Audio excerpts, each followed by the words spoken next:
પાદરાની સરકારી હોસ્પિટલમાં છતમાંથી પોપડા ઉખડવા લાગ્યા હતા। જે માહિતી મળી રહી છે, જેમાં સદનસીબે ઓપીડી ચાલુ ન હોવાથી જાનહાનિ ટળી હતી, પરંતુ સરકારી હોસ્પિટલમાં વારંવાર આવી ઘટનાઓ જે છે તે બની રહી છે। સદનસીબે જાનહાનિ ટળી છે, કારણ કે ત્યાં એ વખતે ઓપીડી ચાલુ ન હતી।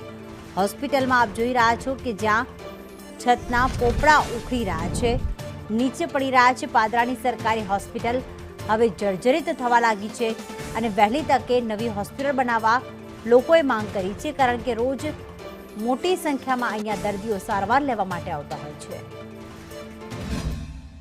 પાદરા તાલુકાનું પાદરા આરોગ્ય કેન્દ્ર, પાદરા સરકારી હોસ્પિટલ હવે જર્જરિત બની ચૂક્યું છે અને આ જર્જરિત હાલતની અંદર આ ચાલતો જે આ વહીવટ છે એને ખૂબ જ જોખમી રૂપે આપણે જોઈ રહ્યા છે। ગઈકાલે રાત્રે જ અહીં જ આજ જે હોસ્પિટલ છે તે જર્જરિત છે અને જર્જરિત હોવાના લીધે ગઈકાલે રાત્રે જ સ્લેબ તૂટી પડ્યો છે અને સ્લેબ તૂટી પડવાના લીધે જે પોપડા છે નીચે પડ્યા છે અને એ પોપડા પડવાના કારણે કાલે તો કોઈ જાનહાનિ નથી થઈ, પણ આવનારા સમયની અંદર જ્યારે ઓપીડી ચાલુ હોય, જ્યારે અહીંયા દર્દીઓની સંખ્યા વધારે હોય ને ત્યારે જો કોઈ કદાચ આવી રીતના સ્લેબ તૂટી પડશે તો એની જવાબદારી કોણ લેશે? આ દુર્ઘટના થશે એની જવાબદારી કોણ લેશે?